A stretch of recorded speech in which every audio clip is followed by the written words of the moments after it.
Je pense pas qu'on veuille, je pense qu'on l'a naturellement ou on l'a pas. Alors après, il y a plusieurs façons d'être leader. Il y a un leader naturel qui montre et qui se complaît dans ce qu'il fait, dans l'activité qu'il pratique. Bon, moi j'ai eu la chance de jouer au football, de jouer au rugby, j'ai besoin, quoi, j'ai besoin de batailler, j'ai besoin de gagner, j'ai besoin voilà, de me mesurer aux autres. Donc je pense que c'est naturel. Puis après, il y a le leader désigné. Le leader désigné, c'est celui à qui on dit, voilà, on sent et on perçoit quelque chose en toi. Donc tu es capable d'amener quelque chose de supplémentaire à d'autres personnes ou à un système. En général, c'est le fait qu'on puisse désigner un capitaine.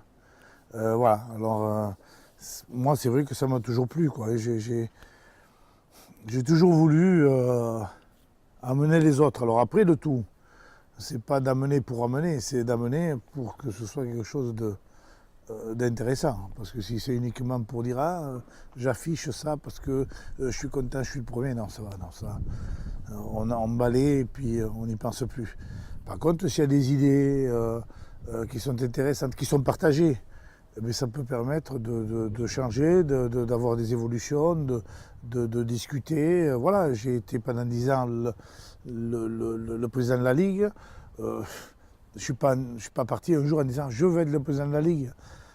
C'est dans les petites histoires rugbystiques que nous avons eues à l'époque où je me suis retrouvé avec beaucoup de personnes derrière moi qui m'ont poussé, qui me disaient tiens vas-y Serge, parce que c'est vrai que les échanges qu'on a entre nous, ils sont super intéressants, mais il n'y a que toi qui peux faire passer ces messages-là. Donc je me suis retrouvé président de la Ligue. Et c'est vrai que de temps en temps, mais quand on a envie, moi j'aime bien discuter, j'aime bien échanger. Alors je ne dis pas que je détiens la vérité, mais j'ai des idées.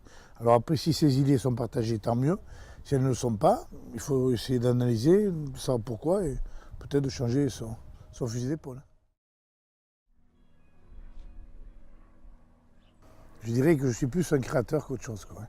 C'est-à-dire que c'est un peu comme sur le terrain, quoi. Voilà, j'ai envie d'être à l'initiative de quelque chose et pas forcément à la finition. Du moment qu'on lance bien le mouvement, il n'y a aucune raison qu'on n'arrive pas à faire quelque chose de bien. Mais au bout d'un moment, comme j'ai fait à la Ligue, j'ai fait 10 ans.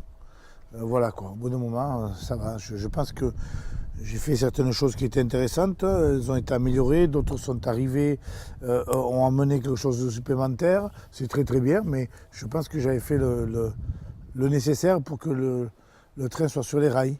Maintenant, c'est aux autres à l'améliorer ou à le changer, à faire quelque chose de super plus intéressant que ce qu'on a fait, mais on évolue avec son temps.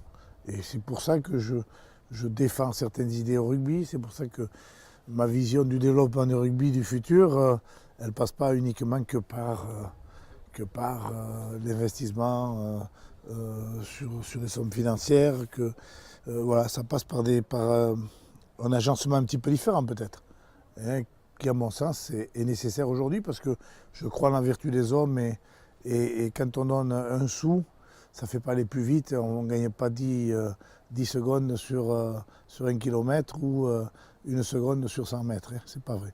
Donc il faut travailler différemment et il faut essayer de faire comprendre aux hommes que la complémentarité est nécessaire et ne peut être que bénéfique aux résultats du groupe.